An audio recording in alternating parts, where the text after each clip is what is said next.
The Federal Emergency Management Agency must make public the names of people who sold property through a flood mitigation program and will be required to disclose the exact locations and sales prices of those properties, a federal judge ruled this week.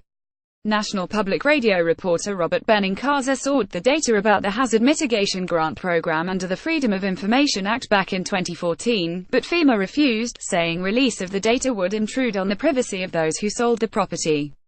NPR filed suit earlier this year, prompting U.S. District Court Judge Beryl Howell to issue her ruling Tuesday that the location and seller information should be in the public domain. The undeniable and powerful public interest in shedding light on the defendant's administration of the HMGP outweighs HMGP sellers' weak privacy interests in non-disclosure of their names and of their former properties' addresses and GIS coordinates, she wrote in a 24-page opinion.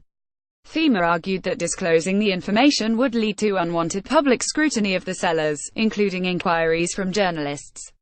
But Howell said FOIA could effectively be gutted if the prospect of questions from nosy reporters was enough to deny access to information, because FOIA requests almost always seek previously unavailable information that sheds light on government activities. The government's disclosure in every case may attract media interest, wrote Howell, an appointee of President Barack Obama.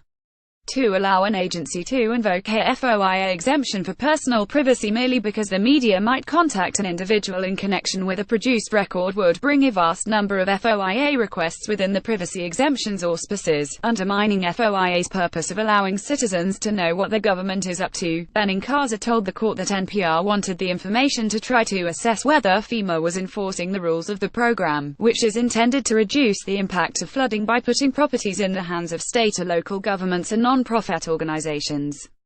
Since 2000, the program paid $750 million to buy more than 10,000 properties, according to the NPR reporter. By signing up, you agree to receive email newsletters or alerts from Politico. You can unsubscribe at any time. Benincasa said there were indications that much of the money was being spent on inland properties rather than coastal ones, but the zip code level data FEMA released wasn't detailed enough to dig into the question. The Justice Department could appeal on FEMA's behalf in an effort to stave off the disclosure. A department spokeswoman declined to comment. An NPR spokeswoman had no immediate comment on the decision. Before being confirmed to the federal bench in Washington in 2010, Howell served as general counsel to the Senate Judiciary Committee, where she worked on FOIA-related legislation. Josh Gerstein is a senior reporter for Politico.